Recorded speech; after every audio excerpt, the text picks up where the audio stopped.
We remain steadfast in our commitment in delivering local news that matters. Stories that inspire.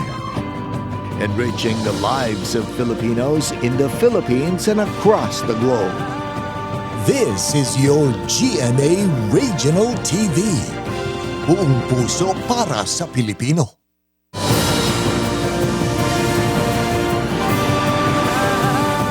Ini ang GMA Regional TV 1 Western Visayas.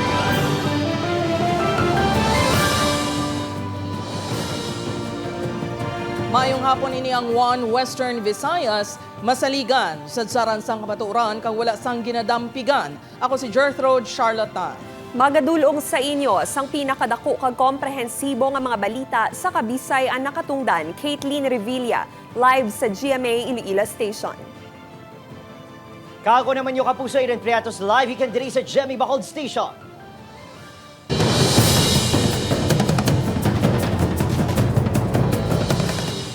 Sa ato nagapangunang nga balita, isa ka regular employee kag 5 ka job hires sang Iloilo City Government na dakpan nga nagapangawat sang kable sang telco. Mga nadakpa nagpaathag nga hindi nila tuyo mangawat kundi kay uhon lang ang nagalaylay nga mga kable. Mga salawayon, mga puso Iloilo City Mayor Jerry Treñas na dismaya sa liwat nga pagkaulamid sa mga empleyado sang syudad sa krimen. Si John Zala nakatutok live ikan sa distrito sang Molo. John?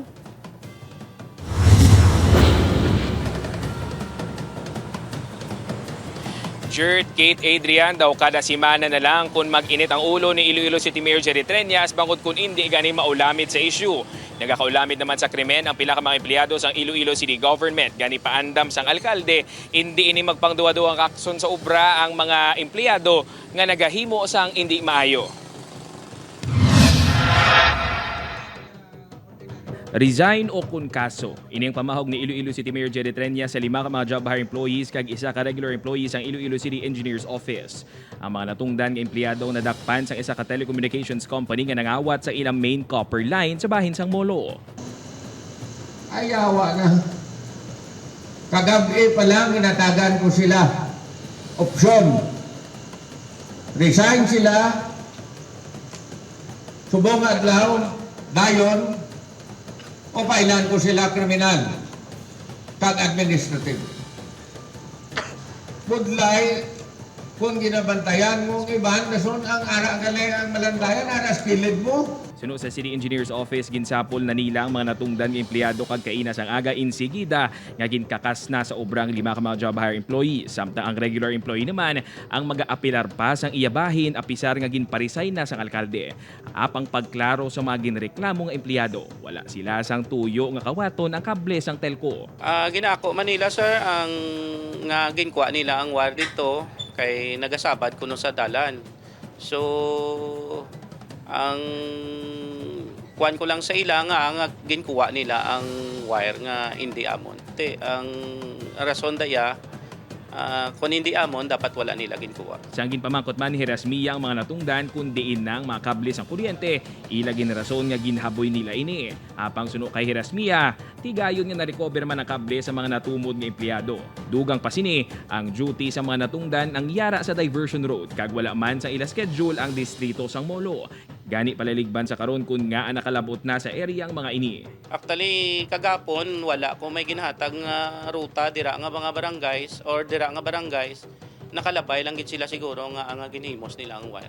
Nahibaluan man nga Electric Inspector 2 ang posisyon sang regular employee.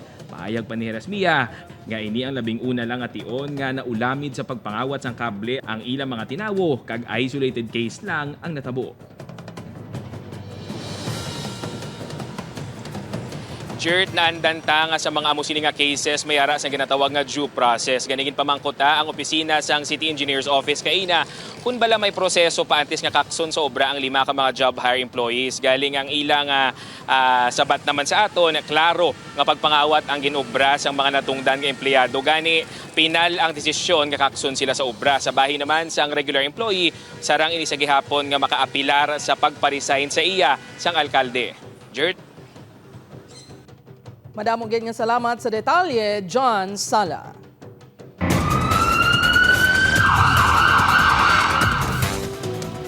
Mga puso, ari naman, hold up me. Driver sang isa sa mga truck na ginaligar hijack sa Banwa sa Murcia, Negros Occidental, ginako ang plano nga pagpangawat sang sinako nga makalamay.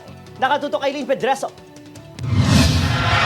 Na-recover na ang mga sakos ng kalamay nga nadula gikan sa truck nga ginaligar hijack nga ginbilin sa Banwa sang Murcia kahapon sang aga. Paagi man sa kooperasyon sa mga pumuluyo, tigayon nga na-trace ang kapulisan ang isa ka warehouse sa Barangay Busay, Bago City, sa diin ginbilin kagintago ang mga ini. Ginkumpirma sang kapulisan nga mismo ang isa sa mga driver sang truck. Ang nagtudlo kung sa diin sa mga ini, gindiskarga ang sinako nga mga kalamay. One of them, yun nga, si John Michael, nagkaroon ng confession to the point na sabi niya is opdan na lang ang pulis doon sa alleged na diskarga nila. Bangod sini, ginkabig sang kapulisan nga inside job ang natabo. Nahibaluan man nga nabuhina na ang 1,000 nga sakos ang kalamay, sang 35 ka mga sako ka ginasuspetsahan nga ginbaligya na ini. Sunod sa isa pa ka driver nga si Jujet Arceno, 300,000 pesos ang ihatag sa iya, kabaylo sang plano apang nabulilyaso ini. Tagaan kami kuno 300,000. Ang plano nila to sa akon na kung hindi ko mag-upod sila, patyo nila ko. Padayon nga ginapangita sa kapulisan ang kaupod sini nga si alias Ronnie, kag iban pa nga imbulbado sa pagpangawat. Qualified theft ang ipasaka batok sa duha ka driver, magluwas pa sa carnapping nga plano nga ipasaka sang tag-iya sang truck. Nagpasalig ang Negros Occidental Provincial Police Office nga tutukan ang insidente kag posible iban pa nga imbulbado sa modus. Upod kay Ruel Banggoy ay Lynn Pedreso. 1 Western Visayas.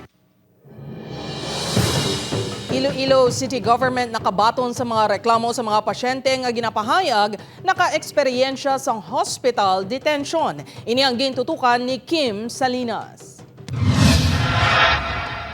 May bila ka mga persona nga nagdangop sa opisina ni City Councilor Rex Sarabia. Angot sa ginapahayag hospital detention o kung hindi pagpagwa sa ila sa ospital, bangod hindi makabayad.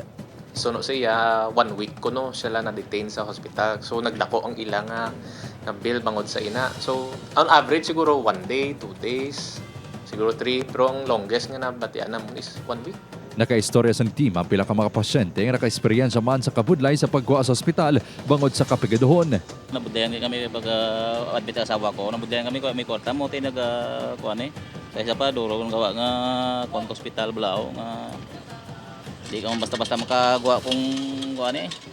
Kung way gid way kwarta eh. Amo na kabudlay kisa kung hindi ka kagawa gadugang ang imo-bill sa kwarto mo. Apang sunod sa presidente sa Private Hospitals Association sa rehiyon, wala sang kamatuoran nga may nag-hold sa mga pasyente nga hindi makabayad. So ini siguro nga mga nagakalatabo is because nga ang feelings ang pasyente nga hindi isla papagwaon. Pero hindi na pwede mahimo nga hindi papagpaon ang pasyente because of inability to pay. Santo sa Republic Act 9439 sa tiyon nga makahatag sang promissory note ang mga indigent nga pasyente, makahingyo sila nga isyuhan sang medical certificate kag iban nga dokumento agad makagwa sa ospital. Ini man ang ginasunod sa mga pribadong hospitals diri sa syudad sang Iloilo. Sunod sa iya, nakabutang sa promissory note yung pilang balayran kag tubtubsan nga mabayran, lakip na ang mga buli gikan sa gobyerno kag pribado nga tawo. Gina-extend gina siya nga help sa mga pasyente nga hindi makasarang nga magbayad at that moment or gina-arrange nila up to what time nila mabayaran man ang hospital.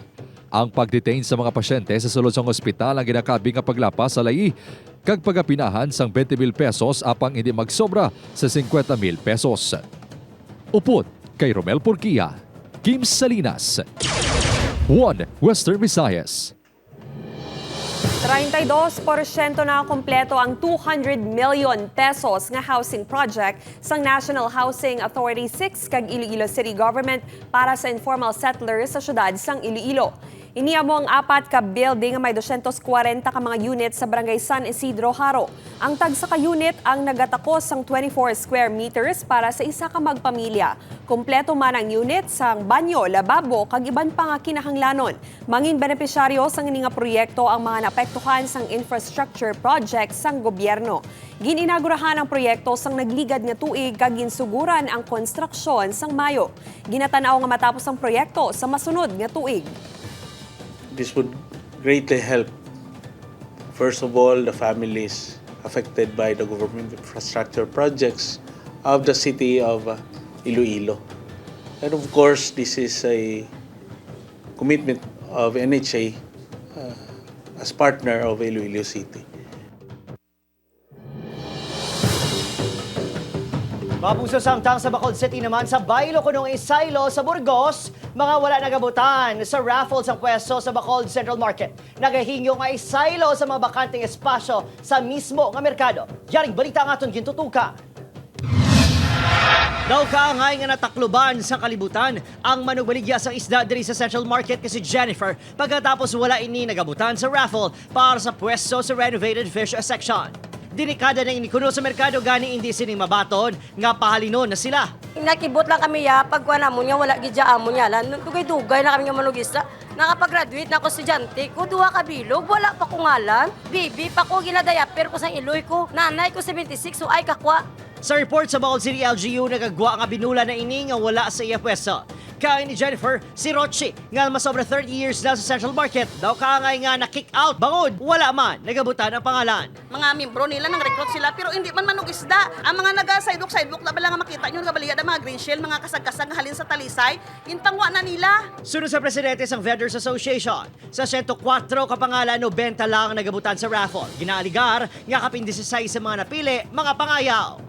Ang hingyo nila sa Bailo nga sa Burgos Public Market. Kung tani, ibutang sila sa bakante nga mga pwesto sa merkado ukon maghimo sa Extension Market. Ka-unfair gyud katama nga base ako nga presidente, isa nga makakuha sang blanco, malabog ako ya sa isa sa iban nga merkado. Sakit man sa akon, sir. Sa nang makakuha ya, ang baguhan lang. Depensa sang LGU, madugay na nga nagapabungol-bungol ang pila ka vendors sa ilabalaydan nga renta. Rason nga nagdako ang utang. Ang 15 pesos kada adlaw kung tani nga balayran, naglabot na sa linibo. May ara kita gina-offer namon ang fish section sang Burgos. Damo dito availability. Dito sila apply. Wala pa sang sabat ng LGU sa hinyo sa vendors nga ipabilin sila sa bakante nga mga espasyo sa merkado. Upod, Kiril Casilio, Adrian Prieto. 1 Western Visayas. 8 ka lucky viewers ang nagdaog sang tag 100,000 pesos nga pang negosyo cash sa Kapuso Bigay Premyo Panalo Season 7 Weeks 1 tubtub 4.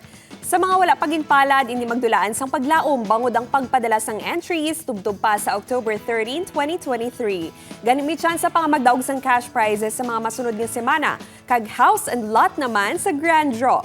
Maghalong sa fake news, fake Facebook accounts o kung scam texts. Ang mga tagdaog sa BPP7 ang ginapahibalo pinaagi sa official call o kung text na gikan sa GMA. Magbisita man sa official Facebook page kag sa promo microsites ng GMA Promos para sa opisyal nga detalye kag announcements.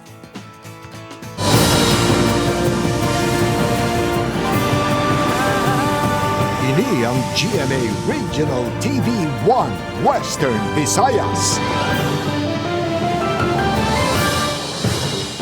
Sa iban pang nga balita, Iloilo City Council nagalaom nga masanagan sa matuod nga estado sang Ungka flyover pagkatapos nga liwat iniginbuksan sa mga motorista sa hiwaton nga pagsinapol upod ang DPWH buwas. Ini ang gintutukan ni John Sala. Ika-6 ng adlaw subong halin sa gibuksan ng inner lane sa Ungka flyover para sa mga motorista apang suno sa Iloilo City Council. Wala pa gid sila naatagan kung ano gid man ang status ng flyover. Gani buwas nga adlaw ginalauman sa konseho nga maatahagan na sila sa matudtod nga estado sang flyover. Kag kun bala safe gid man ini nga palabayan sa karon sa mga motorista. Gusto mabalaan ang assurance nila sa public. Public welfare na ang ginalaga sa Manumduman nga suno kay Iloilo City Mayor Jerry Treñas, hindi na ini mag-question pa sa desisyon sang DPWH sa pagbukas sa flyover. Nakalabot naman sa alkalde ang natala ng pagsinapol buwas sang DPWH kag City Council. Apang suno kay Mayor Treñas. Di kung para sa council yung pangimatyan nila na, pangimatyan nila. Pero ako yan, mga bagay. Hindi naton pag-intrahan ng tanan nga bagay nga hindi na aton yung responsibilidad kay kung tanan intrahan mo kung iway ka na yung obra mo yung obrada pala. Ginarespeto naman ni Vice Mayor Ganzon ang pahayag sang alkalde apang suno sa ila may moral obligation man kuno sila bilang mga public servant. responsibility mo na yan, moral sa pumuluyo sa siyudad. At ibig paano at pakita sila nga concern kita kag natong responsibility is not limited lang yan nga sa legislation. Upood kay Hans Discierto, John Sala. 1 Western Visayas. Bao mga puso halong gidha, kaso sang rabies sa probinsya sa Negros Occidental nagsaka subong tuig 2023. Libre nga anti-rabies vaccine ihatag sa mga LGU kadungan sa pagselebrar o kung pagsaulog sa World Rabies Day buwas. Yaring balita ang ginitukan live na Eileen Pedreso gikan sa Barangay 10 sa Bacolod City. Lynn, anong latest?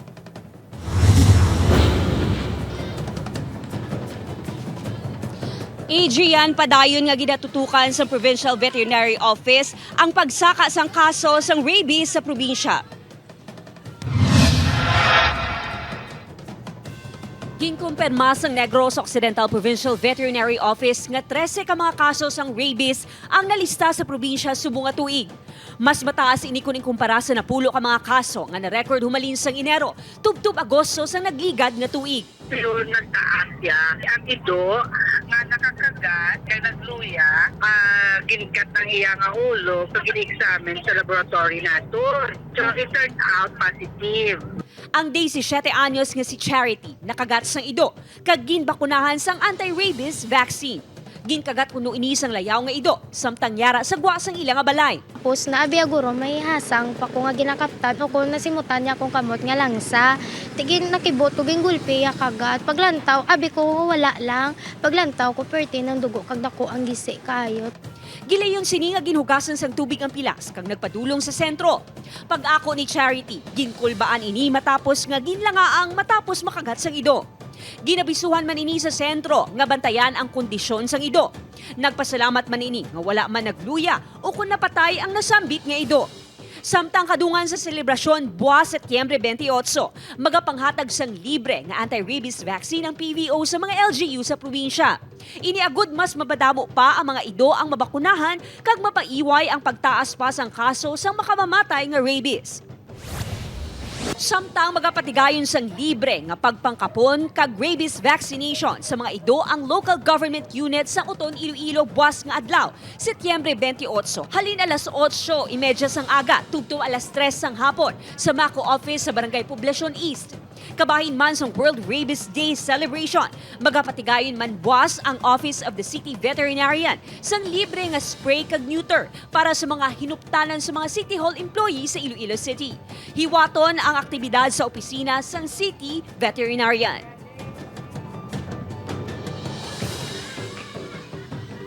Adrian, ginaabisuhan naman sa provincial government ang mga tag-iya nga pabakunahan na ang mga hinuptanan nga mga ido kag kuring para hindi na makapamerwisyo. Adrian? Madamo ginya salamat, Eileen Pedreso. Enhanced LPTRP hindi pa mahingagaw patuman sa bulan sang Oktubre. Pagpinta sa mga loading-unloading areas, mayor subo nga ginatutukan sang PSTMO. Ini ang gitutukan ni John Sala. Adlaw-adlaw kung ginausoy ni Maria Teresa ang mga dalanon sang Isnart padulong sa Iloilo City Hall para magsulod sa iya obra. Aminado ini nga sadto sa pagsakay pa lang sang traditional jeepneys, stress na ini pag-abot sa iya obra. Apang subong tuman ako nakakomportable ang pagsakay sa mga modernized jeep. Okay man daw matawhay man namin man nasakyan. Dako kuno nga bulig para sa iya ang mga bagong nga ruta kag ang pagpatuman sang Enhanced Local Public Transport Route Plan. Gani isa man ini sa mga excited kag nagadali na nga maimplementar ini. Okay man na nami man nasa kung mga obrahon nila muna para daw tawhay man. October 10 ang unang target sang PSTMO sa pagpatuman sang LPTRP apang may dapat pa kuno nga hitsuhon sa mga preparasyon kag kinahanglan pa nga pungkuan sa mga stakeholder. After nga pungkuan namon with the transport cooperative and other government agencies no involved sa implementation sang LPTRP, we can decide kung saan nato ni-implement. Prioridad sang Iloilo City LGU ang pagpangita sang loading and unloading areas kag mga signages subong man ang pagtumod kun sa dinini nga mga lugar agud talunsay na sa pagpatuman liwat sang enhanced LPTRP. Very technical, that's why city engineer, city planning upod sang PSMO dira because hindi ni siya by simple as load and load lang kita dira no. Gina-consider man factor especially ang interchange ang aton pasahero nga kung pagpanaog gidabla makasakay sa dayon for another destination niya. Sa subong sa masobra 1,700 ka units nga kinahanglan, yara pa lang sa 500 ang nagabiyahe. Magasugod naman sa paghatag sa mga impormasyon ng PSTMO sa mga establishmento kag mga bulutuan angot sa mga bag-o nga ruta sa idalom sang enhanced LPTRP nga ginabugusan sang 25 ka mga ruta.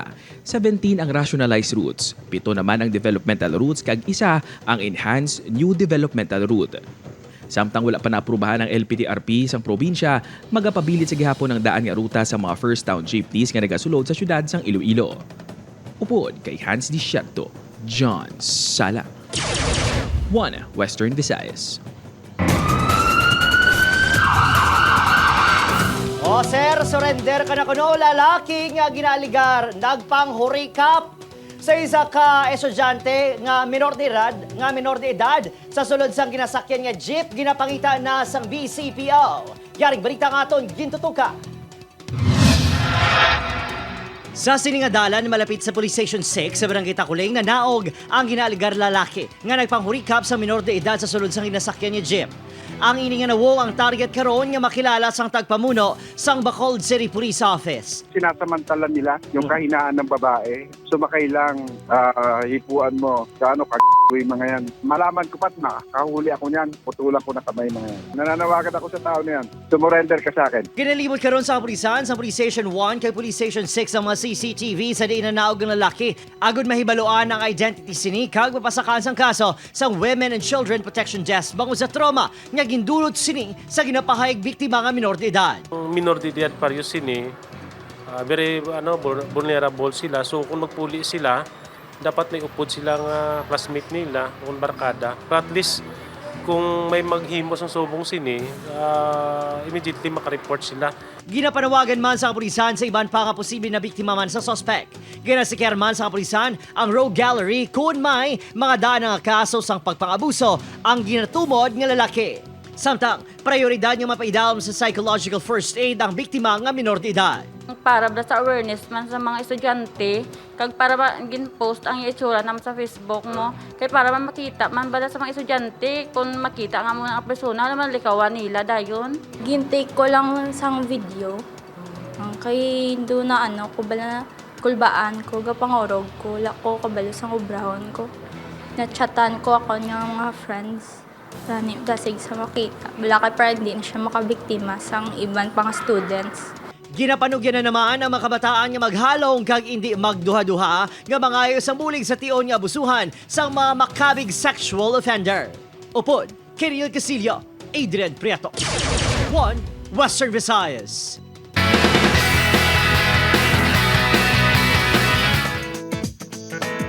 May isa na naman ka-dance cover si Kapuso Primetime Queen Marian Rivera nga nagpabilib sa netizens. Sa sulod pa lang sa isa ka oras matapos ginpost sa TikTok, may masobra na 2 million views ang hit track ni Rihanna nga If It's Lovin' That You Want. Simple pero captivating dance steps naman ang ginpakita ni Marian. Ginflex ni Bea Alonzo ang excitement pinagi sa pag-share sang behind the scenes sa taping sang Love Before Sunrise. Sunos aktres, masadya kag relaxing ang feel sa set. Makitan man nga nalingaw gidini sabta ginalantaw ang pag-ere sang first few episodes ng series. All out ang suporta sang Barda fans nga ni Barbie Forteza kag Riven Licauco sa serye man sa social media pati na sa photoshoot. Sangdam naglang, kinkiligin ng fans ang nakita ang sweet poses ang Barda nga nagalalapaw ko doong chemistry. Samtang yari naman ang mga eksena nga hindi mo dapat mamiss sa maging sino ka man. Mapati pala si Carding sa laygay ni Nino nga tatanang paghimo sa inigal nga buluhaton, subong nga nabutang sa ital-ital nga iloy mabalik bala sa pagkamunik si Dino. Matultulan na ihan sa mga kaaway ang lokasyon ni Carding kag Monique. Ina kagiban pa ang aksyon kag giling nga eksena ang bantayan sa maging sino ka man sa Jemay Telebabad pagkatapos sang 24 oras.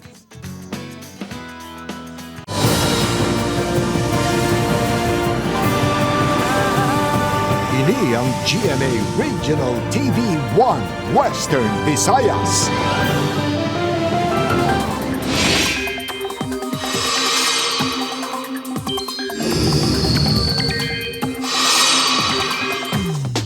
Mga kapuso, nagsulod na sa Philippine Area of Responsibility ang low pressure area. Ulihi nga nasiplatan ng LPA sa kalayoon nga 1,095 kilometers na sidlangan sang extreme northern Luzon. Suno sa pag-asa, manubo gyapon ang chance sa sini nga mangin bagyo. Apang padayon nga nagalabot ang trough sini sa pila ka bahin sang pungsod. Kadungan sini ang habagat nga maka-epekto gyapon sa pila ka bahin sang Visayas kag Mindanao. Samtang thunderstorms naman sa nabiling nga bahin sang pungsod. Base sa datos ng Metro Weather, may mga pag-ulan sa Capiz kag Iloilo kung sa diin may mabaskog nga ulan. Posible man mag-ulan sa pila ka bahin sang Negros provinces. May chance man sang pag-ulan sa nabilin nga bahin sang pungsod subong sa Visayas kag sa Mindanao. Manginhanda gyapon sa mabaskog nga pag-ulan sa pila ka lugar.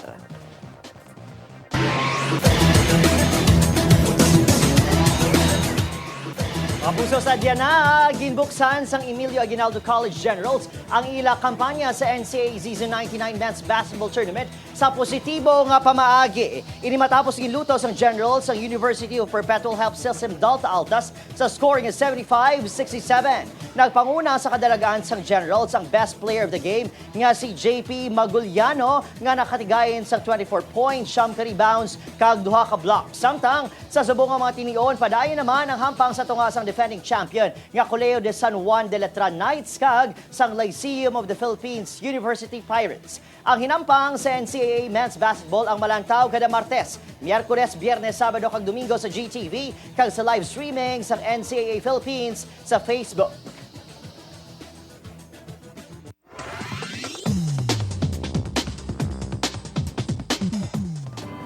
Mahimo nyo malantaw ang ining episode sa GMA Regional TV official website www.gmaregionaltv.com. Pwede man mabisita kag i-click ang subscribe button sa GMA Regional TV official YouTube channel para sa mga updated nga balita. Mga kapuso, 89 days na lang, Pasko na.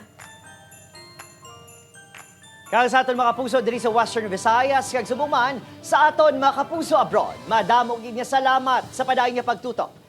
Ako naman si Adrian Prietos. Kapuso, mag-isa kita kagibaluon ng mga balita tungod local news matters. Ako si Caitlin Revilla. Kag ako si Gertrude Charlatan, ini ang One Western Visayas. Bugos nga puwersa para sa mas dako nga misyon kag mas masangkad nga pagserbisyo sa pungsod.